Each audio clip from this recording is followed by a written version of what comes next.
Welcome to Wild Cowboy Tales.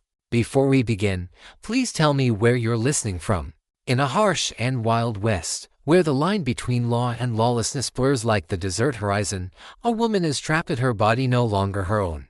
To reclaim her freedom, she boldly makes a life-or-death pact with a lone cowboy, a bargain that could cost them both their lives. Will desperate courage overcome boundless brutality, or will the West demand their souls as the final price for hope? Chapter 1: The Golden Cage. The dust, an omnipresent veil, choked the breath from the sleepy settlement of Rattlesnake Gulch. It clung to the peeling paint of the saloon, coated the windows of the general store, and settled thickly on the shoulders of every weary soul who dared to traverse its main street. For Alara Vance, however, the dust felt like a physical embodiment of her suffocating existence. Her home, if one could call it that, was the largest building in town, a grand, imposing two-story structure of imported lumber, starkly out of place amidst the ramshackle adobes and tents. It belonged to Silas Thorne, and by extension, so did Alara. Silas Thorne. The name itself was a whisper of dread, a legend of ruthless ambition and unyielding control. He owned Rattlesnake Gulch, lock, stock, and barrel, the mines, the saloon, the general store, even the very land beneath the graves in the small, sun-baked cemetery. He was a man carved from granite and greed, his eyes the color of cold steel, his smile a rare, predatory flash. And he had taken Alara Vance as his wife, a transaction sealed not by love or consent, but by a mountain of her father's debts and the subtle, chilling threat of violence. Alara's days were a monotonous procession of empty duties in a house that felt more like a gilded prison. She wore fine dresses, ate imported delicacies, and entertained Thorne's associates with a forced, brittle grace. But her spirit was caged, her laughter a distant echo of a life she barely remembered. Her body, her very essence, was no longer her own. It was a possession, an asset to be displayed, a symbol of Thorne's dominion. She often sought refuge on the wraparound porch, staring out at the vast, indifferent landscape that stretched endlessly beyond the gulch. The distant blue haze of the mountains, the rugged plains dotted with sagebrush, the raw and tame beauty of the desert, it was all a bitter reminder of the freedom she craved. The freedom that mocked her from afar. She was a bird with clipped wings, longing for the sky. This particular afternoon, the air was thick and heavy, promising an impending dust storm. A solitary rider, a silhouette against the hazy horizon, slowly approached Rattlesnake Gulch. Alara watched him from her perch, a flicker of something she dared not name stirring within her. He was just another drifter, no doubt, passing through Thorne's domain, another soul destined to be swallowed by the merciless West. Yet, there was something about his unhurried gait, the way he sat his horse, that drew her gaze. The man was tall, lean, with the kind of weathered face that spoke of too many suns and too few soft beds. A wide-brimmed hat obscured much of his features, but Alara caught a glimpse of intense, watchful eyes as he guided his dun-colored mare down the dusty street. He wore a faded denim jacket, dark trousers, and a gun belt that hung low on his hip, the pearl handle of a Colt Peacemaker glinting subtly. He moved with an easy, almost languid grace, yet there was an underlying tension, a cold readiness that bespoke a dangerous past. He was a cowboy, pure and simple, one of the countless wanderers who roamed the territories. He dismounted in front of the saloon, tying his mare to the hitching post. His spurs jingled softly as he walked, a lonely melody in the oppressive silence. Alara watched him disappear through the swinging doors, a momentary ripple in the stagnant pond of her existence. He would drink, perhaps gamble, and then move on. They all did. Later that evening, as the dust storm finally broke, churning the air into a suffocating, orange-brown maelstrom, Alara sat at dinner with Thorne and two of his business associates. The opulent dining room, usually a testament to Thorne's wealth, felt claustrophobic, the heavy drapes muffling the roar of the wind outside. Thorne, a portly man with a neatly trimmed beard, held court, his voice booming over the wind, discussing the latest yield from his silver mines. Alara sat silently, a porcelain doll in a silk dress, nodding politely when expected, offering a faint, practiced smile. Her mind, however, drifted to the lone cowboy. She wondered if he was still in the saloon, if the storm had trapped him in Rattlesnake Gulch. A foolish thought, she knew, a desperate reach for any distraction from her gilded cage. Alara, Darling, Thorn's voice cut through her thoughts, sharp as a whip. Are you listening, Mr. Abernathy was just remarking on your exceptional beauty. He's quite taken with you. Elara's smile tightened, her stomach clenching. Abernathy, a greasy-haired prospector with avarice in his eyes, simpered at her. His gaze, like Thorn's, felt invasive, possessive. It was always about her beauty, her charm, never her thoughts, her feelings, her very being. I am honored, Mr. Abernathy, Elara replied, her voice smooth, betraying none of the revulsion churning within her. She felt like a prized broodmare, paraded for inspection.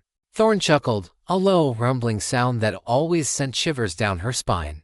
Indeed, she is a treasure, a jewel in my crown. And soon, when the railroad comes through, she will be invaluable and charming to investors.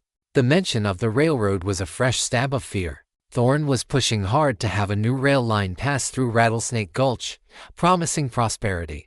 But Elara knew it was just another avenue for him to consolidate his power, to expand his empire, to tighten his grip on everything and everyone, including her. Her role, she understood with chilling clarity, would be to play the perfect hostess, the beautiful, compliant wife, charming and disarming, a gilded ornament to his burgeoning tyranny. The thought of being paraded before more men, her body, her image, used to further his schemes, filled her with a desperate, crushing despair. As the evening wore on, the dust storm raged outside, making departure impossible for the associates. Thorn, ever the gracious host, offered them rooms. Elara retired to her chambers, the luxuriousness of the room feeling like a mockery. She stared at her reflection in the ornate mirror, seeing a stranger woman draped in silk and jewels, her eyes hollow, her spirit dim. She paced the room, the silken fabric of her dress whispering against her legs, each step a testament to her restless agony. She had to escape. The thought, once a fleeting whisper, now screamed through her mind. But how? Thorn commanded a small army of loyal thugs, and the desert outside was a vast and forgiving expanse, a death trap for a lone woman. A faint sound, barely audible over the howling wind, reached her ears. A distant, off-key strumming of a guitar. It was coming from the saloon. The cowboy. He was still there. A crazy, desperate idea began to form in her mind, a fragile thread of hope woven with impossible daring. He was an outsider, a wanderer. He owed Thorn nothing. He had no ties. He might be her only chance. The thought was terrifying, reckless, potentially suicidal. But what was life if not a slow, agonizing death in this golden cage? She crept to her window, pushing aside the heavy velvet curtains. The storm was beginning to abate, the wind dying down, though the air was still thick with grit. She could see the faint glow from the saloon windows, a beacon in the swirling gloom. The guitar music continued, a melancholic tune that spoke of lonely trails and distant dreams. Elara knew the risks.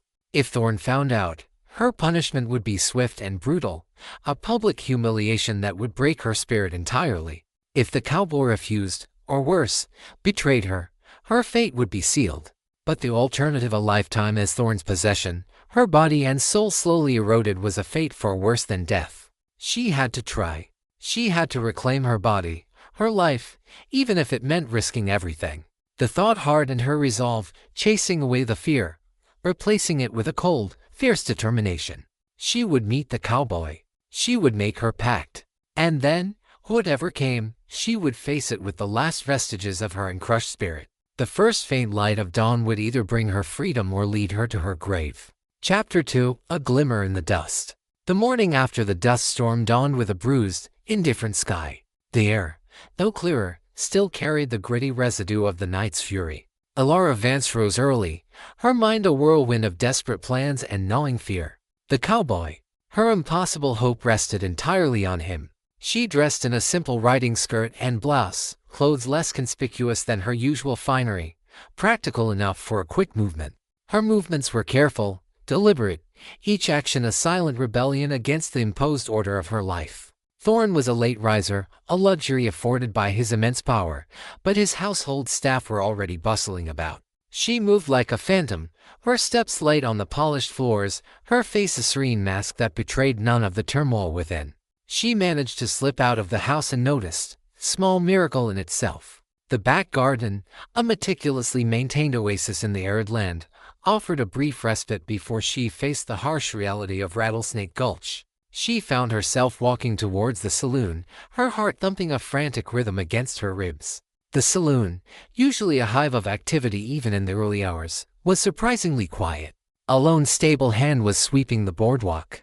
Ilara hesitated at the swinging doors, her hand trembling. What would she say? How would she approach a complete stranger with a proposition that could cost them both their lives? Taking a deep breath, she pushed through the doors. The air inside was stale, thick with the lingering scent of stale beer, cheap whiskey, and cigar smoke. Motes of dust danced in the shafts of sunlight that pierced the grimy windows. The bar was empty, save for the tired-looking bartender wiping down the counter. And then she saw him. The cowboy. He sat at a small, round table in a secluded corner, nursing a cup of coffee. His hat was pushed back, revealing a rugged, square jawline, a faint scar above his left eyebrow, and eyes the color of Deep River stone, wary, watchful, yet holding a hint of weary intelligence. He was older than she'd first thought, perhaps in his late 30s, early 40s. His name, she'd overheard in the general store, was Cade. Cade Garrett. Her gaze met his across the dim saloon. For a moment, time seemed to stretch, suspended. His eyes, though guarded, held no judgment, only a flicker of detached curiosity. It was enough. She walked towards his table, her stride surprisingly steady despite the tremor in her knees. He watched her approach, his hand casually resting near the butt of his Colt. A natural precaution for a man like him, in a place like this. "Mr. Garrett?" she asked, her voice a little breathy, but clear. He nodded, a slight inclination of his head. "Ma'am."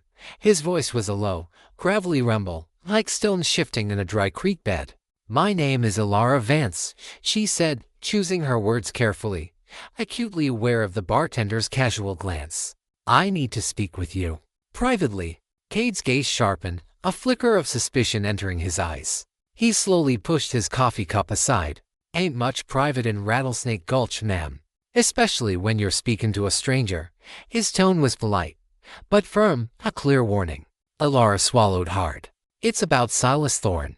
At the mention of Thorne's name, Cade's posture stiffened almost imperceptibly. His eyes, however, remained impassive, betraying nothing. He simply waited, observing her with an unnerving stillness. "Not here," she insisted, her voice dropping to a near whisper. "There's a small, unused stable behind the general store. In an hour. I'll meet you there." She met his gaze, pouring all her desperation, all her silent plea, into her eyes. "Please, Mr. Garrett. My life depends on it." He continued to watch her, a silent calculation unfolding in his riverstone eyes. He didn't reply, didn't give any outward sign of agreement or refusal. He simply held her gaze for a long moment, then slowly, almost imperceptibly, nodded. A single, decisive gesture. Ilara felt a rush of adrenaline, a dizzying mix of relief and terror. She had taken the first, impossible step. She turned and walked out of the saloon, her back straight, her heart hammering. An hour later, Ilara waited in the dusty, dilapidated stable. The air was thick with the scent of old hay and horse manure, but it felt like a haven compared to Thorne's opulent prison. Her hands were clammy, her breath shallow. She was about to gamble everything. The creak of the stable door sent a jolt through her. Cade Garrett entered, his silhouette framed against the harsh sunlight. He moved with the quiet grace of a predator, his eyes sweeping the shadowy interior. He carried no rifle, but his hand was close to his pistol. "You're a brave woman, Mrs. Vance," he said, his voice low, his eyes meeting hers. "Or a desperate one. Sometimes they're the same." "Both, Mr. Garrett," Ilara admitted, her voice trembling slightly. She clasped her hands together to stop their shaking. "I am desperate, and I am asking for your help. My freedom." Cade leaned against a rough-hewn post, his arms crossed, his gaze steady. "Freedom from what, ma'am? You seem to have everything a woman could ask for in this town. Fine clothes, fine house. Thorne's wife, ain't you?" The word wife was a bitter taste in her mouth. "I am his prisoner, Mr. Garrett. His possession. My father owed him a substantial debt. When he passed, Thorne claimed me as payment. My body, my life, it is not my own." Her voice broke, emotional plea escaping her carefully constructed composure. "He plans to use me. to charm investors for his railroad schemes, to further his empire. I am to be a trophy, paraded and displayed. I cannot live like this, Mr. Garrett. I would rather die. Cade listened, his face impassive, but Alara saw a subtle tightening around his eyes, a flicker of something she couldn't quite decipher. He had seen suffering before, she realized. It was etched into his very being. "What do you want me to do?" he asked, his voice devoid of emotion. "Ride in, guns blazing. That ain't my style, ma'am. And it'd be a quick trip to the grave for both of us." "No," Alara said, shaking her head. "I know that. I need you to help me escape. To get out of Rattlesnake Gulch, beyond Thorn's reach. To a place where he can't find me, can't touch me." She paused, then added the crucial part. "I have something that might interest you. Something valuable. A way to get you out of this dust trap."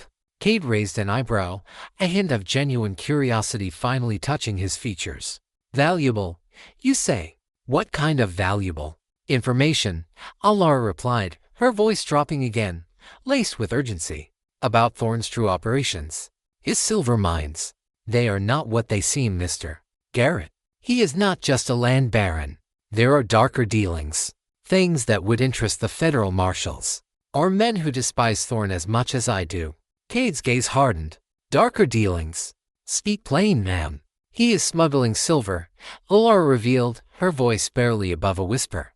"Out of the territory, avoiding taxes, avoiding inspection. He has a network, hidden routes. And he's involved in other illegal activities to fund his railroad ambition. Blackmail, extortion. He has powerful enemies. Enemies who would pay handsomely for proof of his misdeeds. Proof that I possess." Cade's eyes narrowed. This was far more complicated than a simple rescue. This was entanglement with a powerful, dangerous man and his criminal empire. It was a noose around his own neck, a direct challenge to a man who preferred to remain an anonymous shadow. "What kind of proof?" he asked, his voice low, assessing. "Documents," Alara said. "Ledgers. Letters. Hidden in a secure place. Things that would expose him completely. Things that could ruin him. I can get them." He pushed off the post, walking a slow circle around her, his eyes unblinking. He was weighing the risks, calculating the odds. His gaze lingered on her, not with desire or judgment, but with a deep and settling scrutiny. He was trying to see beyond the silk and the desperation, into her very soul. "This is a life or death pact, Mr. Garrett," Alara stated, her voice regaining its strength, a fierce determination replacing the earlier tremor. "My freedom for my body. Your freedom from a life on the run. If we succeed, you get the information, the reward from Thorn's enemies, enough to disappear, to start fresh.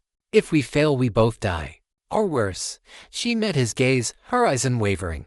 "Are you willing to make that pact, Mr. Garrett?" The wind outside whistled through the gaps in the stable walls, a forlorn, ominous sound. Cade stopped, facing her directly. He stared into her eyes, searching for any hint of deceit, any weakness. All he saw was a desperate courage, a burning desire for autonomy, a woman willing to risk everything for the simple right to control her own life. He thought of his own past, of a time he had walked away from a similar injustice, a time when he had chosen self-preservation over intervention, and the guilt that had festered ever since. He was a drifter, a man who preferred solitude, but he wasn't a man without a code. And something about Alara's plight, her quiet strength, resonated deeply within him. "It ain't about the money, Mum," Cade finally said, his voice rough. "Not for me. It's about what's right. And what's wrong." He took a deep breath, the decision made. "All right, Mrs. Vance. We got ourselves a pact. A life or death pact. But you gotta understand. Once we start, there's no turning back. We're in this till the bitter end." Alara felt a wave of profound relief wash over her, so potent it almost brought her to her knees. She had found her unlikely ally, her savior. "I understand, Mr. Garrett," she whispered, her voice thick with emotion. "Thank you. Truly. Thank you." "Don't thank me yet," Cade replied, a grim smile touching his lips.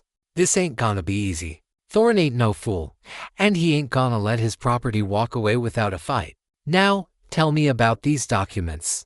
And tell me everything you know about Silas Thorn. Every guard, every habit, every hidden passage. Every single thing." The faint glimmer of hope had ignited into a burning ember. Alara began to speak, detailing Thorn's ruthless operations, his hidden strengths, his glaring weaknesses. The pact was sealed, not by a handshake, but by a shared glance, a mutual understanding of the perilous journey they were about to embark upon. Freedom for her body. A life-or-death pact in the Wild West. And the game had truly begun. Chapter 3. The Price of the Oath. The pact was sealed in the suffocating dust of the old stable, a silent, desperate agreement between two unlikely allies. For Alara, it was a lifeline thrown into an abyss of despair. For Cade, it was a burden, a self-imposed duty that flew in the face of his solitary existence, yet one he couldn't turn away from. The moment his gaze met hers, seeing the raw, unyielding courage beneath her fear, the echoes of his own past, of choices unmade, had solidified his resolve. "All right," Cade said, his voice low, his expression grim. "First things first. We need a plan. A solid one. And we need to move fast. Thorn won't be blind for long." Alara nodded, her mind already racing through the intricate details of Thorn's household. The documents are in his study, in a hidden compartment behind a portrait of his deceased first wife. It requires a specific sequence of movements on the frame to open.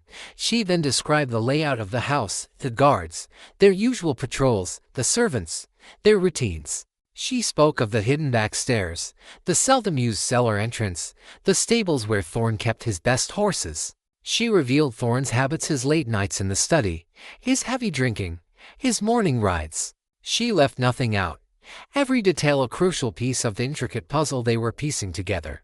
Cade listened intently, his eyes sharp, absorbing every bit of information. He asked probing questions, his mind already constructing scenarios, anticipating obstacles. He was a strategist, Alara realized, not just a gunslinger. He understood the nuances of stealth, the importance of timing, the unforgiving consequences of a single mistake. "We need horses," Cade stated. "Good ones." "Thorn's own stables, you said?" "Yes," Alara confirmed. "His prize Arabian mare, Shadow Dancer, is the fastest in the territory. And a sturdy Appaloosa, Apache. They are kept in the separate, private stable at the back, furthest from the main house, but closest to the back gate." "Good," Cade grunted. "Less chance of a commotion near the house." "When's the best time to make our move for them documents?" Alara considered. "Tomorrow night. Thorn will be hosting a card game in the saloon, a high-stakes affair that usually keeps him occupied until the early hours. His main guards will be with him. The house will have a skeleton crew, mostly servants who will be asleep after their duties." "And the compartment?" Cade asked. "You sure you can open it?" "I've watched him do it," Alara said, a flicker of defiance in her eyes. "Many times. He never thought I was paying attention. He underestimates me."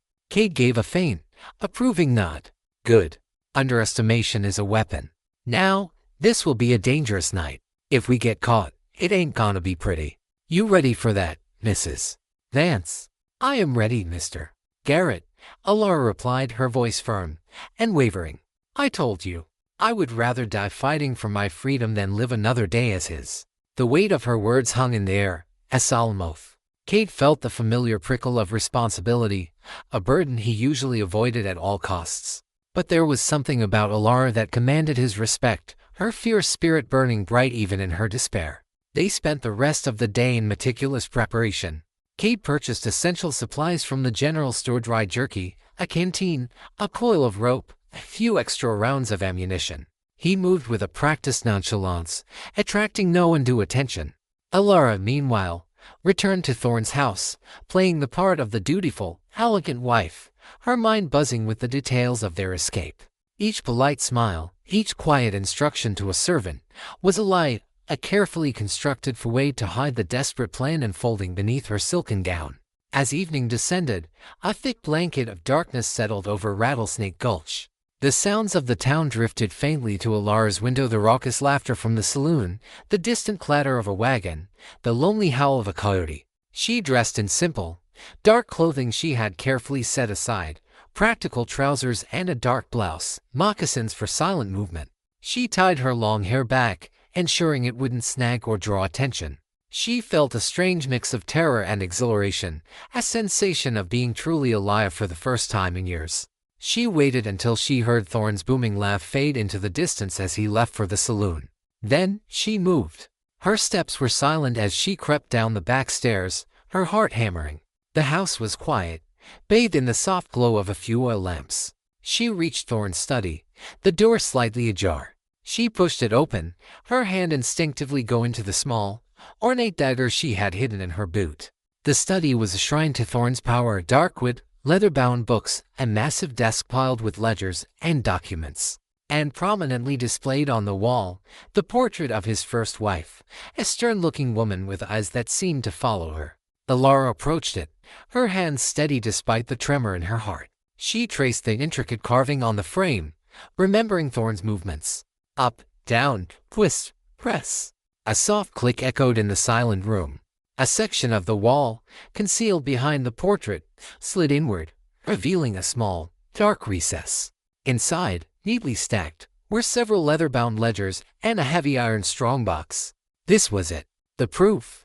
Alara quickly retrieved the ledgers, her fingers brushing against the cool metal of the strongbox. She knew it contained more, but the ledgers were enough. They detailed Thorne's illegal silver smuggling, his illicit deals with corrupt officials, his systematic extortion of local businesses. She knew enough to ruin him. She closed the compartment, ensuring it locked, and carefully replaced the portrait. No one would ever know she had been there. As she made her way back through the darkened house, a floorboard creaked somewhere above her. Her blood ran cold. She froze, pressing herself against the wall, her dagger ready. A moment later, the shuffling footsteps passed, and silence descended once more. A servant, perhaps, stirring in their sleep. It was a close call, a stark reminder of the ever-present danger. She reached the back entrance, slipping out into the cool night air. The moon was a sliver in the sky, casting long, distorted shadows. She moved towards the private stables, her eyes scanning the darkness, every nerve ending screaming with alertness. Cade was already there, a silent sentinel in the gloom. He had skillfully disarmed and tied up the lone stable hand, leaving him gagged in a corner. Shadow Dancer, the Arabian mare, and Apache, the Appaloosa, were already saddled, their reins held firmly in Cade's hands. "You got him," Cade whispered, his eyes on her. Alara held up the ledgers, a silent affirmation. "Good," he breathed. "Let's move." He helped her onto Apache, then swung himself onto Shadow Dancer. They moved slowly, cautiously, through the back gate, out of Rattlesnake Gulch, into the vast, open desert. They kept to the shadows, their horses' hoofbeats muffled by the soft sand. As they rode, Alara looked back at the lights of Rattlesnake Gulch, a faint glow in the darkness. The golden cage, the prison that had held her, was receding into the distance. She was free. Her body, her spirit, was finally her own. But the freedom felt precarious, fragile, threatened by the looming shadow of Silas Thorne. The desert wind, no longer a suffocating torment, felt exhilarating, a rush of cool air against her face. She took a deep breath, filling her lungs with the vast, untamed scent of sagebrush and distant mountains. It was the scent of freedom, of danger, of a new, terrifying, and exhilarating life. Cade rode beside her, a silent, watchful presence. He was her guardian, her guide, her unlikely partner in this desperate gamble. She glanced at him, his weathered profile etched against the starlight. He had accepted the pact, the life or death oath, and now they were bound together, to souls against a ruthless empire. They rode through the night, the desert a vast, silent ocean around them. Alara clutched the ledgers, the proof of Thorne's villainy, the key to her freedom, and the potential ruin of a powerful man. The price of her oath had been paid, and now, the true journey, the desperate flight for survival, had just begun. The rising sun would bring not just light, but the inevitable, relentless pursuit of Silas Thorne. Chapter 4: The Vulture's Shadow. The desert dawn, a painter of harsh truths, unveiled the endless expanse of the American West. Alara and Cade rode tirelessly, pushing their horses hard, putting as much distance as possible between themselves and Rattlesnake Gulch. The ledgers, wrapped in oilskin, were secured in Cade's saddlebag, a silent testament to the audacious gamble they had taken. The landscape was unforgiving, miles of scrub and rock, punctuated by thorny cacti and gnarled mesquite. The sun, a relentless orb, began its ascent, turning the air into a shimmering furnace. Alara, despite her exhaustion, felt a surge of exhilaration. Each thump of Apache's hooves, each gust of wind against her face, was a symphony of freedom. Yet, beneath that exhilaration lay a persistent thrum of fear. Silas Thorne would be awake by now. He would know. Cade rode with a grim focus, his eyes constantly scanning the horizon, his senses tuned to every whisper of the wind. He was a master of the trail, navigating by instinct, by the subtle contours of the land. He chose routes that offered concealment, dry washes, and rocky ridges, trying to make their tracks as difficult to follow as possible. "He'll send his best," Alara said, her voice dry from the dust and exertion. "He has a man, a tracker named Snake Giddens. No one is better. And Thorne will be in a rage. He values possession above all else." Cade grunted. "Good to know. Means we can't rest easy. We gotta keep moving." They rode through the morning, the heat growing oppressive, their canteens already half empty. Cade pointed to a distant cluster of cottonwoods, a faint green against the bleached landscape. "Waterhole. We'll rest there for a bit." As they approached, Cade dismounted first, his hand on his Colt, his eyes sweeping the area. He was a sentinel, his caution a constant reminder of their peril. Alara slid off Apache, her legs stiff and sore. She moved to the muddy trickle that passed for a water hole, letting Apache and Shadow Dancer drink deeply. She scooped water into her hands, washing the grit from her face, feeling the cool liquid soothe her parched throat. "He won't give up," Alara said, looking at Cade. "Not Thorne. To lose me, and the ledgers, it will be a deep insult to his power, to his pride. He will send everyone." Cade nodded, chewing on a piece of jerky. "I expect as much. But this is a big country, and we got a head start. Plus, he won't know where we're headed." "Unless Kai," Alara murmured, a fresh wave of dread washing over her. Cade looked at her, his eyebrows raised. "Kai? Who's Kai?"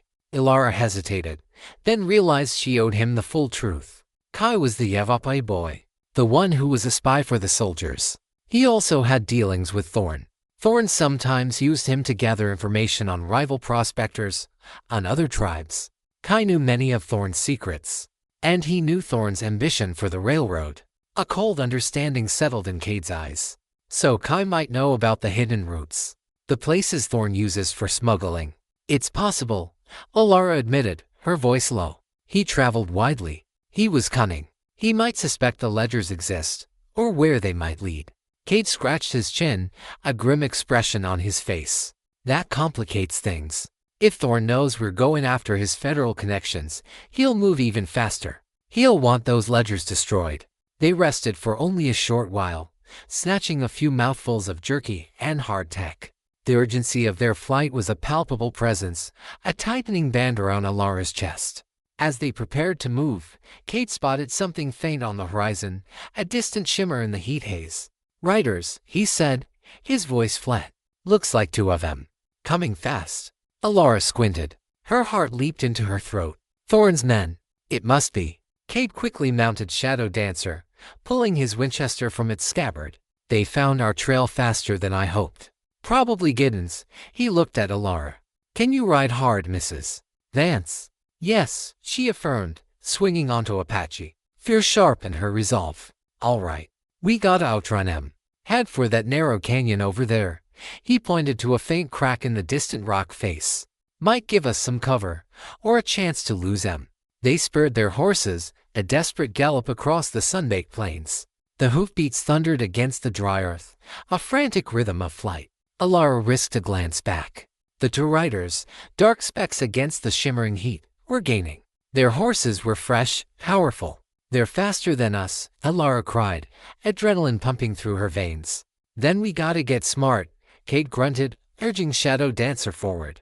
"Apache, she's sturdy. Shadow Dancer's got speed. We use the terrain." They reached the canyon, a winding, narrow cut through the red rock. The shadows offered a brief respite from the relentless sun. Cade led the way, weaving through the tight passages, hoping to use the turns and obstacles to their advantage. Crack! A rifle shot echoed through the canyon. A bullet chipped rock near Cade's head. "They got rifles," Alara yelled. "Keep low," Cade roared back, pushing Shadow Dancer harder. He glanced back. The two pursuers, now visible, were indeed Thorne's men, one, a burly brute named Grizz, known for his temper, and another, Snake Giddens, the gaunt, hawk-nosed man whose eyes missed nothing. Giddens rode with an almost unnatural stillness, his gaze fixed on their trail, his rifle held ready. Cade knew they couldn't outrun them indefinitely in a straight chase. He needed to break contact, to disappear. He saw an opportunity, a steep, rocky incline leading up to a plateau, a path that looked almost impassable for horses. Up there, Cade yelled, pointing. "Hold on tight." He spurred Shadow Dancer up the incline, the mare scrambling heroically, hooves scrabbling for purchase. Ilara followed, Apache responding with equal determination, her powerful legs churning. The horses strained, muscles bulging, as they clawed their way upwards. Giddens and Grizz hesitated at the base of the incline, their horses balking. They knew the danger of such a climb. But Giddens, relentless, urged his horse forward, Grizz reluctantly following. As they reached the plateau, breathless and shaken, Cade quickly dismounted. "We dismount here. Hide the horses. We go on foot." Higher up, they led their horses into a small, hidden crevice, camouflaging the entrance with loose rocks and scrub. Then, they began to climb, scaling the rock face, seeking higher ground, a place where they could observe, and if necessary, defend themselves. Ilara, despite her refined upbringing, moved with surprising agility, her desperation lending her strength. From a high vantage point, hidden among the boulders, they watched as Giddens and Grizz finally reached the plateau. The trackers dismounted, their eyes sweeping the desolate landscape, searching for any sign, any disturbed stone, any footprint. "They're good," Ilara whispered, her heart pounding. "Too good." Cade nodded, his Winchester resting across a rock, aimed at the plateau below. "We got the high ground. Advantage us. But they're gonna fan out. Try to flush us out." Giddens, with uncanny instinct, looked directly at their general location, though he couldn't pinpoint them. He said something to Grizz, pointing towards a series of ledges that led further up the mountain. "They were going to climb. They're coming after us," Ilara said, her voice tight with fear. "Then we make our stand," Cade replied, his voice calm, resolute. His finger tightened on the trigger of his Winchester. "This ain't just about escape anymore, Mrs. Vance. This is about survival. And about proving Thorne ain't got dominion over everything." The sun beat down, casting long, sharp shadows. The air was still, heavy with tension.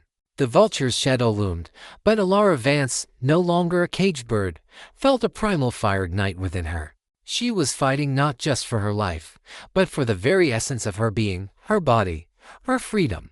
And with Cade Garrett by her side, an unlikely guardian in this brutal land, she was ready to face whatever came. The final, desperate confrontation in the heart of the unforgiving West was about to begin. Chapter 5, The Serpent's Lair. The sun began its slow, inevitable descent, painting the rugged peaks in hues of crimson and gold, a deceptive beauty masking the deadly game unfolding on the mountainside. Cade and Ilara, perched precariously on a high ledge, watched as Snake Giddens and Grizz began their slow, methodical ascent, their figures growing smaller, yet no less menacing. "They're splitting up," Ilara whispered, pointing. "Giddens is going left, Grizz right. They're trying to flank us." Cade grunted in confirmation, his eyes, like flint, calculating trajectories, assessing risks. "Smart. They think we're just two greenhorns. But we got the advantage of elevation. And surprise." He turned to Ilara. "We need to separate them. Draw one off, then deal with the other. Giddens is the bigger threat. He's the tracker, the brains. We take him out first. Grizz might lose his nerve." "How?"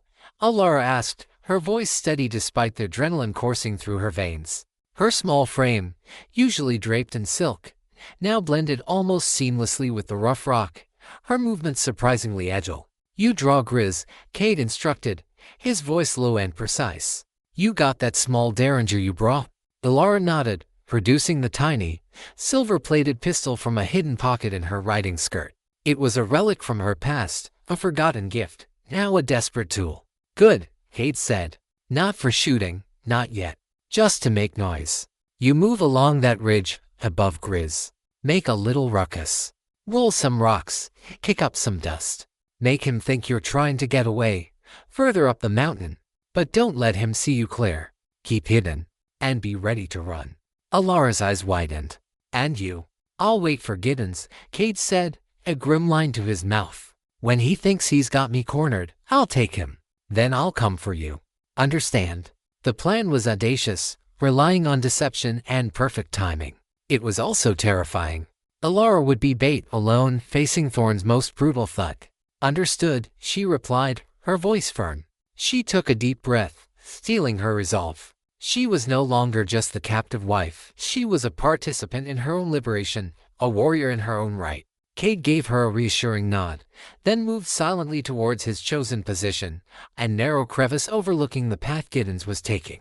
Alara, clutching the derringer, began to move in the opposite direction, her every step deliberate, her senses on high alert. She found a suitable spot above Grizz. She could hear his heavy breathing, the scrape of his boots against the rock. He was moving slowly, cautiously, his rifle held ready. Alara picked up a small rock and tossed it, aiming for a pile of loose scree a little further up the slope. The cascade of pebbles created a satisfying clatter. Grizz froze.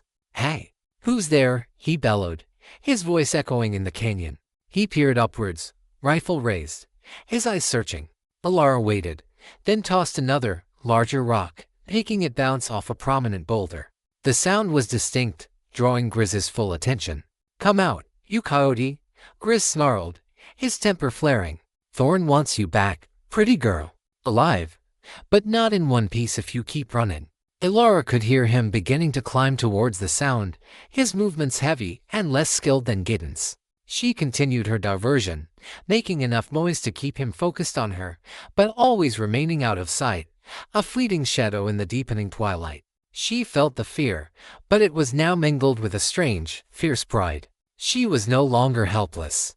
Meanwhile, Cade had found his position, hidden behind a cluster of ancient junipers overlooking the winding path Giddens was navigating. He saw the tracker move with a chilling efficiency, his eyes never leaving the ground, reading every sign, every nuance of the disturbed earth. Giddens was good. Too good. Cade waited, motionless, his Winchester aimed, his breathing slow and controlled. He could hear the faint sounds of Alara's diversion, drawing Grizz further away. The plan was working. Giddens, focused on the trail, moved into Cade's killing zone. He paused, his head cocked, listening to the distant sounds of Grizz's shouts and the scattering rocks. He seemed to sense something amiss, a sudden unease. He looked up, his gaze sweeping the ridgeline. It was in that split second, as Giddens' eyes narrowed, that Cade moved. "Hold it, Snake," Cade's voice cut through the stillness, cold as ice. Giddens froze, his rifle half raised. He knew that voice, that tone. He knew the kind of man who spoke with such quiet authority in the wilderness. He slowly turned, his eyes fixed on Cade, who now stood fully exposed, his Winchester aimed directly at Giddens' chest. "Kincaid," Giddens rasped, a flicker of surprise and grudging recognition in his eyes. "Didn't know you were back in these parts. Working for Thorn now?" "Not exactly," Cade replied, his finger tightening on the trigger. "Let's just say I'm on the side of justice, for a change. You drop that rifle nice and slow. Then you tell me where Thorns really hide in the silver." Giddens, a man who lived by the gun, knew when he was outmatched. Cade's reputation preceded him, a ghost whispered about in saloons and campfires. He slowly lowered his rifle, letting it clatter to the ground. "All right, Kincaid," Giddens said, a venomous sneer on his face. "You got me, but Thorn ain't gonna forget this. He's got friends. Powerful friends." "I expect he does," Cade said, not taking his eyes off Giddens. "Now, the silver. And the roots. All of it." Giddens, seeing no way out, began to talk, his voice laced with bitter resentment. He revealed the hidden smelter deep in a canyon, the clandestine routes through federal lands, the corrupt officials Thorn had bought. He even hinted at Thorn's involvement in something far more sinister, an attempt to disrupt the incoming railroad construction, to force it through Rattlesnake Gulch, thereby consolidating his power and driving down the value of rival lands. Meanwhile, Alara, still acting as bait, heard the distinct crack of Cade's Winchester. It was a single shot, decisive. Her heart leaped into her throat. Had he succeeded? Was he safe? Suddenly, Grizz appeared, scrambling up the last few feet of the incline, his face red with exertion and fury. He saw Alara, momentarily exposed as she listened for Cade. There you are, you little hellcat, Grizz roared, raising his rifle. Alara didn't hesitate. She squeezed the trigger of her derringer. The tiny pistol made a surprisingly loud pop, the bullet kicking up just near Grizz's feet. It was a distraction, a moment of surprise. Grizz, startled, stumbled. In that precious second, Alara turned and ran, scrambling up a narrow, almost vertical crevice she had spotted earlier, a path only a desperate person would attempt. Grizz cursed, aiming his rifle. But before he could fire, Cade's voice, sharp and commanding, echoed from above. "Drop it, Grizz, or you're next." Grizz looked up, seeing Cade standing above him, Winchester aimed, and beside Cade, a disarmed and glowering Snake Giddens, hands tied. The sight drained the color from Grizz's face. He knew when the odds were stacked against him. With a frustrated growl, he dropped his rifle. Cade quickly descended, disarming Grizz and tying his hands. He then walked over to Alara, who was slowly emerging from the crevice, her face pale but her eyes shining with a fierce triumph. "You did good, Mrs. Vance," Cade said, a rare, genuine smile touching his lips. "Real good." Alara looked at the two bound men, then back at Cade, a wave of profound relief washing over her. They had faced Thorn's toughest men, and they had won. For now, what do we do with them? Alara asked, gesturing to the prisoners. "Tie him up good," Cade said. "Leave him for Thorn to find. They'll tell him we got the ledgers, and that we know about his other dealings. It'll buy us time. He'll be busy trying to cover his tracks." He paused, then added, "And maybe it'll make him think twice about sending anyone else after us." As they secured the two thugs, the last vestiges of twilight faded, plunging the canyon into a deep, star-dusted darkness. The air grew cold, a stark reminder of their vulnerability. They had won this battle, but the war for Alara's freedom, for their lives, was far from over. Thorn's shadow still loomed, vast and menacing. But now, they had weapons against it, not just the ledgers, but a growing trust, a shared courage, and an unwavering conviction that they were fighting for something truly worth dying for. The Serpent's lair had been breached, and now, they carried its secrets into the dangerous expanse of the Wild West. Chapter 6, Ashes of Betrayal. With Giddens and Grizz secured and left to the mercy of the desert, Cade and Alara rode through the night, pushing their horses deeper into the high country. The victory over Thorn's men, while satisfying, was fleeting. They knew the respite was temporary, that Thorn's wrath would only intensify once he discovered their escape and the theft of his incriminating ledgers. The terrain grew more challenging, forcing them to dismount frequently, leading their horses over treacherous passes and through dense thickets of pine. The air was crisp and cold, a stark contrast to the oppressive heat of the low desert. Alara, despite the physical demands, felt a renewed strength. She had faced danger head-on, had played a part in their survival, and in doing so, had shed another layer of her gilded prison. She was no longer just a victim, she was a fighter. As dawn broke, they found a secluded cave, a natural shelter high on a mountain slope, its entrance almost hidden by ancient junipers. Exhausted but triumphant, they tethered their horses, built a small, smokeless fire, and brewed some strong coffee from the meager supplies Cade carried. "They'll be furious," Alara said, stirring her coffee with a twig. "Thorn will realize we're not just running. We're fighting back. He'll throw everything he has at us." Cade nodded, his eyes scanning the vast landscape below them. "That's why we gotta make it count. Those ledgers there are leverage. We get him to the right people, and Thorn's empire crumbles." "The federal marshals?" Alara asked. "Maybe," Cade said. "Or maybe someone who can put a bigger dent in his operation. Someone who ain't afraid of Thorn, and who's got the power to act. Someone who might be a rival." Alara's mind immediately went to Kai, the Yavapai scout who had betrayed her. He had known many of Thorn's secrets, too, but he was a double-crosser, an opportunist. Could he be trusted? The thought brought a bitter taste to her mouth. "There's a man," Alara began, her voice hesitant. "A wealthy rancher, north of here, Elias Sterling. Thorn tried to buy him out, intimidate him. Sterling refused. There was a long-standing feud. Sterling might be interested in Thorn's downfall." Cade considered this, a flicker of interest in his eyes. "Sterling, how?" "Heard the name. Independent cuss. Might be worth a try. But we gotta be careful. Sterling's ranch ain't exactly a friendly neighborhood." And we don't know who he's got on his payroll. They spent the day resting, recovering, and planning their next move. Elara took out the ledgers, carefully examining the meticulous entries detailing Thorne's illicit activities. She explained the codes, the hidden references, the names of the corrupt officials involved. Cade listened, his face grim. Thorne's empire was more far-reaching and insidious than even he had imagined. "What about Kai?" Cade asked, his gaze fixed on her. "You think he could be involved in this railroad sabotage Thorne's planning?" Elara frowned, the memory of Kai a painful scar. "It's possible. Kai was always looking for an advantage. He played both sides the soldiers, Thorne. He had no loyalty, only self-interest. If Thorne's scheme involves disrupting the railroad, Kai would be a valuable asset to someone wanting to exploit the chaos. Or to stop it." As dusk settled, painting the sky in soft hues of lavender and gray, Cade walked to the cave entrance, his eyes scanning the horizon. He stood there for a long moment, a solitary figure against the vastness, then turned back to Elara. "We move at first light," he announced, "towards Sterling's ranch. But we don't go straight in. We scout it out first. Make sure it ain't a trap."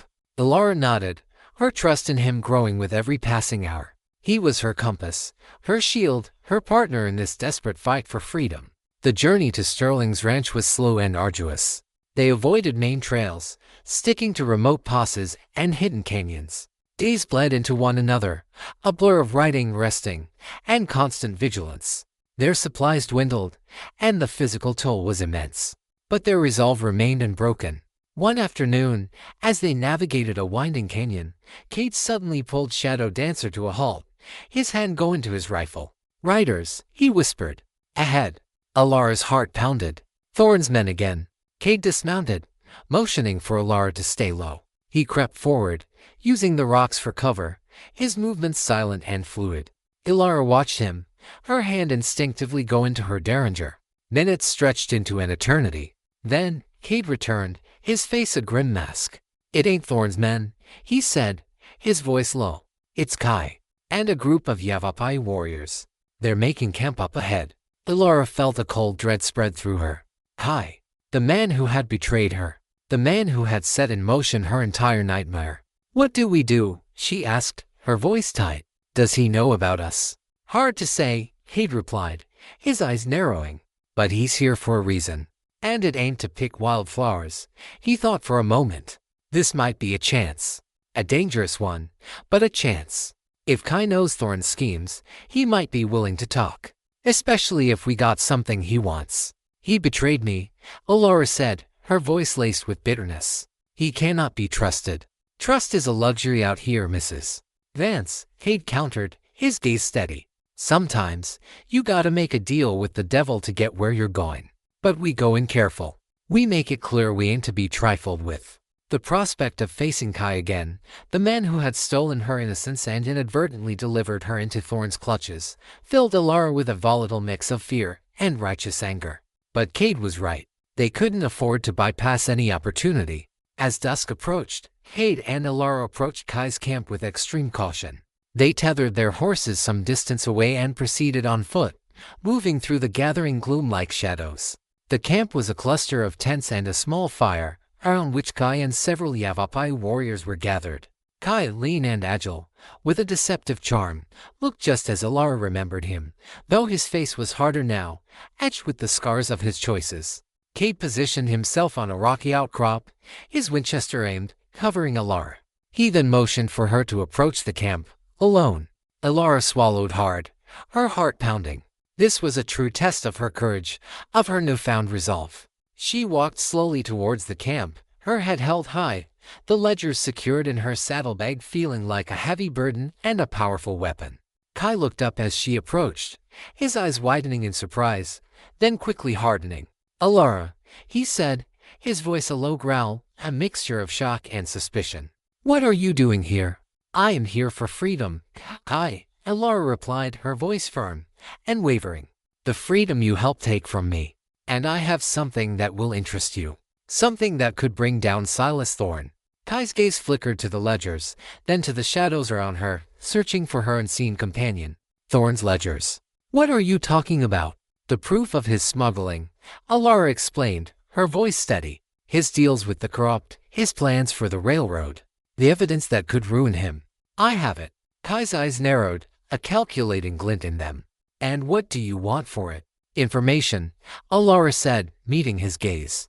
Everything you know about Thorne's operations, his contacts, his weaknesses, and a safe passage for me and my companion to Elias Sterling's ranch. Kai considered this, his gaze drifting to the shadows again, sensing Cade's presence. He knew Alara wouldn't be alone. You came alone, little bird, he mocked softly. I am never alone now, Kai, Alara retorted, her voice hardening. And my companion is watching.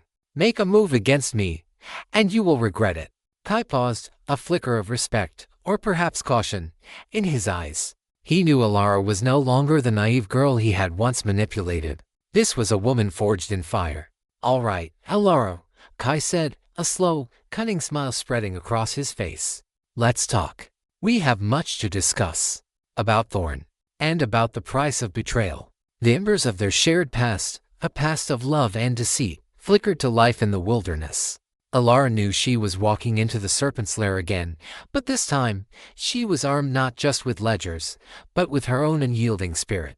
The confrontation with Ka would unmask deeper truths, paving the way for the ultimate showdown, but it came with its own perilous price. The ashes of betrayal were still hot, and Alara would have to tread carefully if she hoped to emerge from this encounter with her freedom intact. Chapter 7, Shifting Sands. The negotiations with Kai were a dance on the edge of a cliff, a tense parley where every word was weighed, every glance scrutinized. Cade, hidden in the shadows, kept a watchful eye, his Winchester ready. He knew Kai's reputation, a man as slippery as a desert snake, loyal only to himself. Alara, however, faced Kai alone in the firelight, her posture erect, her voice clear, an image of defiance that impressed even Cade. Kai, surrounded by his Yavapai warriors, listened intently as Alara laid out her terms, Thorne's ledgers in exchange for Kai's knowledge of Thorne's network, his hidden contacts, and safe passage to Elias Sterling's ranch. Why should I trust you, Alara? Kai asked, a mocking glint in his eyes. You who ran from your duty, who sided with the white man. Because, Kai, I am offering you something you always desired, Alara retorted, her voice sharp. Power. Influence. Thorne's downfall would create a vacuum you could fill, or at least profit from immensely. She then added, a subtle jab, and unlike you, I do not betray my people, or my cause. A muscle twitched in Kai's jaw. The jab had landed. He knew the contempt Alara held for his duplicity. Thorne is a powerful man, Kai finally said, a calculating look in his eyes. To bring him down it would take more than ledgers. It would take a coordinated effort. And a substantial risk. We are willing to take that risk, Alara replied, her gaze unwavering. Are you? Or do you prefer to remain a small fish in Thorne's ocean, catching scraps from his table? Kai pondered this, his eyes flickering from Alara to the surrounding shadows, clearly aware of Cade's unseen presence. He was a survivor, an opportunist. Thorne's empire had indeed grown too large, its shadow extending even over Kai's own opportunistic schemes. To bring down Thorne could open new avenues for him, new possibilities for power and wealth. Finally, he nodded, a slow, deliberate movement. All right, Alara, you have my attention. Tell me everything you know about these ledgers. And tell me about this companion of yours. He smells of gunpowder and trouble. Alara then relayed the details of Thorne's criminal enterprise, the extent of his smuggling, his plans for the railroad, and the names of the powerful, corrupt figures involved. All documented in the ledgers. As she spoke, Cade emerged from the shadows, stepping into the firelight, his Winchester held casually, but pointedly, by his side. Kai's warriors tensed, their hands going to their weapons. Kai raised a hand, calming them. His eyes met Cade's, a silent appraisal passing between the two men. Cade Garrett, Kai said, a hint of recognition in his voice. Heard tales. The rattlesnake. You ride with Alara Vance now. She needed a guide, Cade replied, his voice a low rumble. And Thorne needs to be stopped. We got common ground, Kai, don't we? Kai gave a thin, humorless smile. Common ground is a shifting sand, Kincaid. But perhaps, for now, we can walk on it. I know much of Thorne. His hidden mines, his contacts in the territory, the men he's bribed to push his railroad through, and his plans to disrupt the competition. He then revealed the shocking truth. Thorne was not just bribing officials, he was also hiring outlaws to sabotage rival railroad construction, staging accidents and Indian raids to ensure his preferred route was chosen. He even hinted at an even larger scheme involving land speculation and political manipulation at the highest levels. Alara and Cade listened, their faces grim. Thorne's ambition was far more ruthless and far-reaching than they had initially understood. The ledgers were just the tip of an iceberg. Kai's knowledge was indeed invaluable. "So, you help us bring down Thorne," Cade said. "And what do you get out of it?" Kai's eyes gleamed in the firelight. "Thorne's network in the territory, his contacts, his resources, they become mine, and a cut of whatever bounty the Federals put on his head. Plus, the Yavapai will see me as the one who finally broke the Billigana's hold on our lands." It was a mercenary pact, built on mutual self-interest, but for now, it aligned their goals. Alara felt a surge of unease. Kai was still the same calculating opportunist, but he was their best, perhaps only, chance. "And Sterling?" Alara asked. "Can he be trusted?" Kai chuckled. "Sterling is a stubborn old coot. Hates Thorne more than he hates a rattlesnake in his boots. He won't trust you easily, Billigana, but he will listen.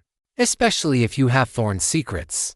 Sterling himself has been trying to gather proof of Thorne's dirty dealings for years. He might even know more than he lets on." The deal was struck. A precarious alliance, forged in the heart of the wilderness, built on suspicion and a common enemy. Kai agreed to provide them with the detailed routes to Sterling's ranch, along with a contact within Sterling's organization who might be receptive to their message. He also provided them with coded messages and signals they could use to approach Sterling's ranch safely, avoiding any misunderstandings with the ranch's heavily armed guards. As dawn approached, Kai and his warriors broke camp, melting away into the mountains as silently as they had appeared. He gave Alara a final, enigmatic look. "Be careful, Alara Vance. The path you walk is fraught with serpents. Some you know, and some you do not." Cade and Alara watched them go, then turned their horses towards the rising sun, following the directions Kai had provided. The landscape was still vast, still dangerous, but now they rode with a clearer sense of purpose, armed with not just the ledgers, but with Kai's treacherous knowledge. "You really think he'll keep his word?" Alara asked, a lingering doubt in her voice. Cade grunted. "Kai keeps his word when it benefits him. Right now, bringing down Thorne benefits him. But we don't turn our backs on him. Not ever." Alara nodded, understanding. The shifting sands of alliances in the Wild West were treacherous. They had gained an ally, however temporary, but they had not escaped the shadow of betrayal. The journey to Sterling's ranch promised more than just a destination. It promised a confrontation with Thorne's true power, and a reckoning with the past that still clung to Alara like desert dust. The Pact was still a life-or-death gamble, and the stakes had just become immeasurably higher. Chapter 8: The Rancher's Gambit.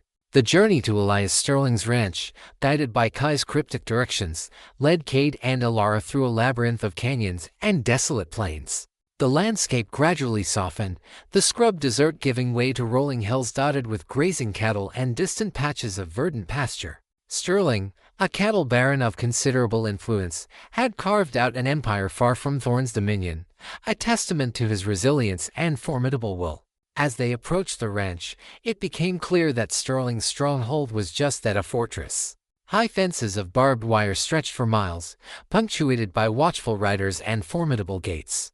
A large stone manor house, flanked by numerous outbuildings, barns, and corrals, dominated the central valley. This was no ordinary ranch, it was a self-sufficient domain, armed and prepared for any intrusion.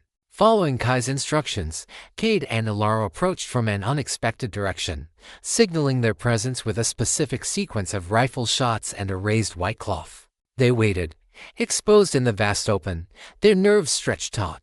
After what felt like an eternity, a lone rider emerged from the ranch, cautiously approaching them. He was a grizzled foreman, his eyes narrowed, his hand hovering over his pistol. "State your business," the foreman barked, his voice gruff. "And don't try anything funny. We're well armed here." Cade, holding his hands open and empty, spoke the coded phrase Kai had given them. "We carry a message for Mr. Sterling. From the rattlesnake's shadow, about the viper in the gulch." The foreman's eyes flickered, a hint of understanding in them. He studied Cade and Alara, his gaze lingering on the elegant, yet dusty, woman. He nodded slowly. "Follow me. But keep your hands where I can see 'em." They were led into the heart of the ranch, past wary cowboys and heavily armed guards, their presence a source of intense scrutiny. The tension was palpable, a silent challenge in the air. Finally, they dismounted in the main courtyard, surrounded by watchful eyes. Elias Sterling emerged from the main house, a formidable figure in his late 60s, with a shock of white hair, a piercing gaze, and a face as craggy as the mountains he owned. He wore a tailored suit, a stark contrast to the rough-and-tumble attire of his men, exuding an aura of quiet authority. He looked at Cade, then his gaze settled on Alara, a flicker of surprise in his eyes. "You have a message for me?" Sterling's voice was deep, resonant, accustomed to command. Cade stepped forward, the weight of the ledgers in his saddlebag a heavy presence. "Mr. Sterling, my name is Cade Garrett. This is Alara Vance. We believe we have information that can bring down Silas Thorne permanently." Sterling's eyes narrowed, a grim satisfaction touching his features. "Thorne, you say? What makes you think I'd be interested in anything regarding that snake?" "Because you've been fighting him for years, Mr. Sterling," Alara interjected, her voice steady. "And we have the proof of his crimes. His smuggling, his corruption, his plans to sabotage the railroad. All documented in his own hand." She gestured to the saddlebag. "And we know he's trying to manipulate the railroad route to consolidate his power, driving honest men like yourself to ruin." Sterling's gaze hardened. The mention of the railroad scheme struck a nerve. He had been a vocal opponent of Thorne's ruthless expansion, his own ranch a bastion against Thorne's encroaching influence. "Bring them inside," Sterling commanded, his eyes still fixed on Alara. "And bring that saddlebag. I want to see this proof." Inside the manor, a stately room filled with heavy leather furniture and shelves lined with books, Sterling listened intently as Cade and Alara laid out their case. Alara, with her intimate knowledge of Thorne's affairs, explained the intricate details of the ledgers, the coded entries, the names of the corrupt officials and businessmen involved. Cade, drawing on Kai's information, revealed Thorne's deeper, more insidious plot to destabilize the railroad construction, using hired thugs and false flag operations to achieve his ends. Sterling listened in silence, his expression unreadable, occasionally stroking his chin. He looked at the ledgers, verifying a few entries that confirmed his own long-held suspicions. His anger, slow-burning and intense, was palpable. "So Thorne is not just a greedy land baron," Sterling finally said, his voice cold. "He's a menace, a threat to this entire territory, and he's planning to plunge us into chaos for his own gain." "Exactly, Mr. Sterling," Alara affirmed. "And these ledgers, combined with Kai's information, can expose him, ruin him. But we need your help, your influence, your resources." Sterling leaned back in his chair, his gaze fixed on Alara. "You're a brave woman, Mrs. Vance. To escape Thorne, to steal his ledgers, it's an act of defiance few would attempt. But what is your true motive?" "Freedom for your body," you said. "What about yours, Mr. Garrett?" "My motive is justice, Mr. Sterling," Cade replied, his voice firm. "And to help Mrs. Vance regain her freedom. She deserves it. And Thorne deserves what's coming to him." Sterling was silent for a long moment, his eyes shrewdly assessing them. He was a man who understood power, and he recognized the courage it took to stand against a force like Thorne. He also saw the opportunity. Thorne had been a thorn in his side for years, and this was a chance to finally remove him. "All right," Sterling said, a decisive glint in his eyes. "You have my attention and my support. Thorne has gone too far. We will use these ledgers and this information to bring him down. But it will require a careful hand and an even more careful plan. Thorne has powerful friends. He won't fall easily." He then laid out his own gambit. Sterling revealed that he had contacts within the federal government, influential senators, and railroad magnates who despised Thorne's methods and ambitions. He also revealed that he had been secretly building a network of informants and allies, anticipating a confrontation with Thorne. The ledgers and Kai's intel were the missing pieces he needed. We will take these ledgers to the federal marshals, with my backing, Sterling explained. But we will do more than that. We will use this information to expose Thorne's railroad sabotage. We will create a situation where Thorne's crimes are undeniable, his influence shattered. He looked at Alara, then at Cade. But you are still in direct danger. Thorne will send more men, more trackers, and he will not stop until he has you both. Especially you, Mrs. Vance. You are a symbol of his humiliation. We understand the risks, Mr. Sterling, Alara said, her voice unwavering. We are prepared to face them. Sterling nodded, a look of grudging respect on his face. Good. Then this is what we will do. You will stay here, under my protection, while I arrange for these ledgers to reach the right hands. But it will take time, and Thorne will be looking. We need a way to draw him out, to corner him. He paused, a predatory gleam in his eyes. I have a plan, a risky one, but it will bring Thorne to us, to my territory, where we can face him on our own terms. The air in the room crackled with anticipation. Alara and Cade looked at each other, a shared understanding passing between them. They had found their powerful ally, but the final, decisive confrontation was still to come. Sterling's gambit promised not just an end to their flight, but a chance for a true reckoning, a final stand against the man who had stolen Alara's freedom. The game had escalated, and the stakes were higher than ever. Chapter 9, The Last Deception. Elias Sterling's ranch became a temporary sanctuary, a stark contrast to the desolate trails and hidden caves Cade and Alara had endured. Under Sterling's protection, they were safe, for now, shielded by a small army of loyal ranch hands and the formidable reputation of the cattle baron himself. But the quiet comfort was deceptive. Outside the ranch gates, Silas Thorne's network stretched, his wrath simmering, his agents undoubtedly scouring the territory for any trace of his escaped property and stolen secrets. Sterling, a man of action, wasted no time. He immediately dispatched trusted couriers with copies of Thorne's ledgers and detailed accounts of his crimes, targeting federal marshals, influential senators, and rival railroad executives. He used his vast network of contacts, his words carrying the weight of his immense power and reputation. The wheels of justice, though slow, were beginning to turn.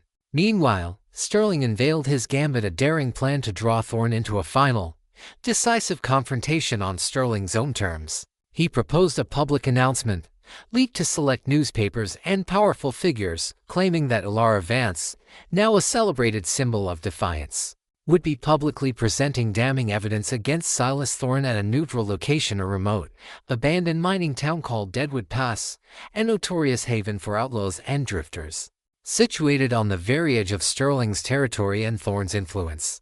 Thorne will not be able to resist, Sterling explained, a glint in his eyes.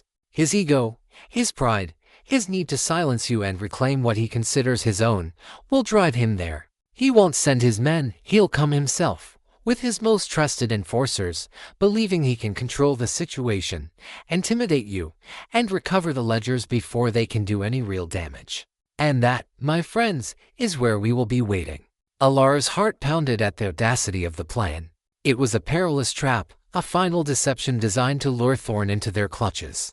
She would be the bait, once again, but this time, willingly, and with a powerful ally at her back. It's a huge risk, Cade said, his voice grim. Deadwood Pass is a viper's nest. Anyone could be lurking there. And Thorne ain't a fool. He'll expect a trap. He will, Sterling agreed. Which is why our trap must be more cunning, more thorough. We will make it appear as if you, Alara, are a lone, desperate woman, seeking a final platform to expose him, gambling on the neutrality of the town. He will underestimate you. And that, Mr. Garrett, is our advantage.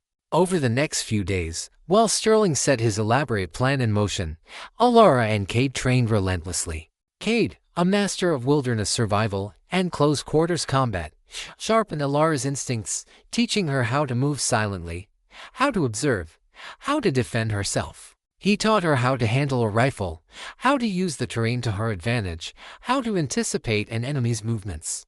Alara, a quick study, absorbed every lesson, her innate intelligence and desperate desire for freedom fueling her transformation. She was no longer just learning to survive, she was learning to fight. "You're a natural, Mrs. Vance," Kate remarked one afternoon, watching her expertly reload a Winchester. "You got a good eye. And a steady hand." "I am fighting for my life, Mr.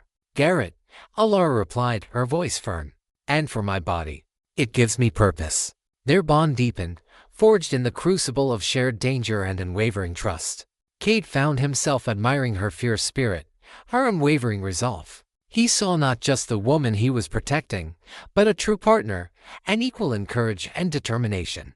The solitude he had once embraced so fiercely now felt less appealing, the thought of a future without her hollow prospect. A week later, the day of the final deception arrived. The news of Alara Vance's planned expose had spread like wildfire, a tantalizing whisper reaching every corner of the territory. Thorne, as predicted, took the bait. He saw it as an opportunity to publicly discredit Alara, to reclaim his lost property, and to destroy the ledgers before they could truly condemn him.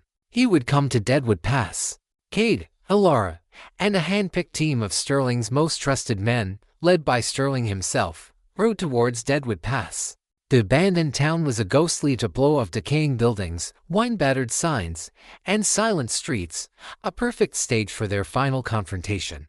Sterling's men, veterans of countless skirmishes, swiftly secured the town, setting up strategic positions, their rifles trained on the main approach.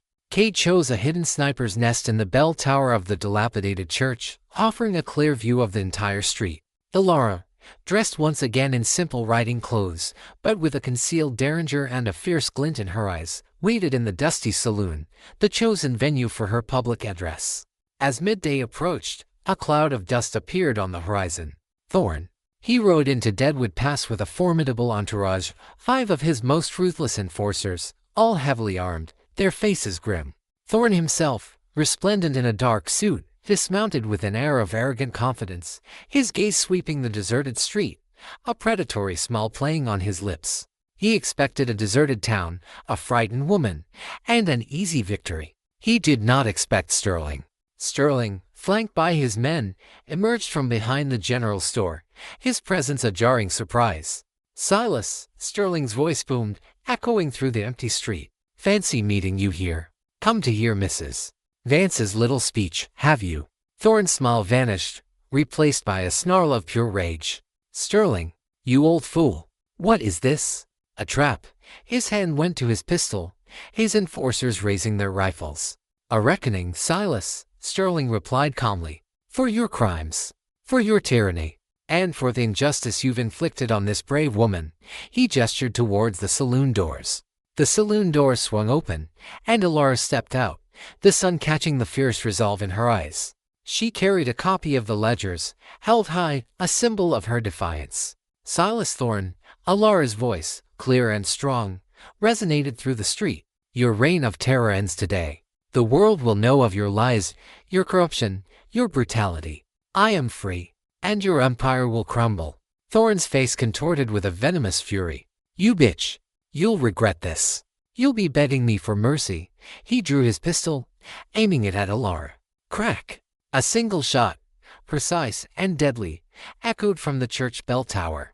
Thorne's hand, holding the pistol, exploded in a spray of blood. He screamed, dropping the weapon, clutching his mangled hand.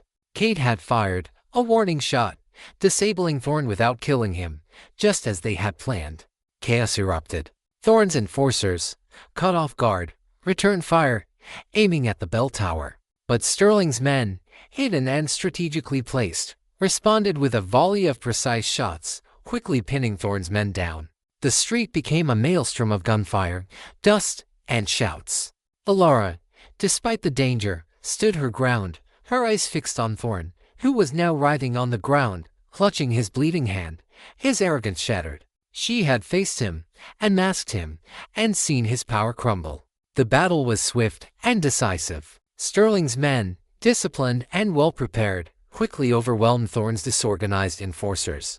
Cade, from his vantage point, provided covering fire, disabling more of Thorne's men with careful, non-lethal shots, ensuring no unnecessary bloodshed. Within minutes, the last of Thorne's enforcers was disarmed and apprehended.